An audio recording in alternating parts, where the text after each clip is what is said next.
नमस्कार दर्शक बंधु एबे राज्य पाई बात्या की बन्या हेउ दुखर कारण होइछि। एबे बात्यार भय घारी नथिले मध्य आगामी दिन रे बात्या बन्या मरुड़ी भली प्राकृतिक विपर्यय न आसिब एकथा किए कहिब। प्रतिवर्ष भली प्राकृतिक विपर्यय आसुछि आउ अनेक धन जीवन क्षति भी करुछि। विशेष करी समुद्र कूलिया जनसाधारण यह अधिक प्रभाव पकाउछि।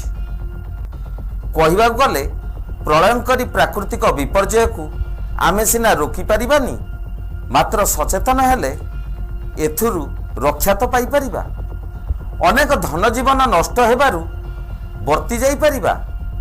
केवल सेतिकी नुहे, सरकार मध्य प्राकृतिक विपर्यय रे जीरो कार्य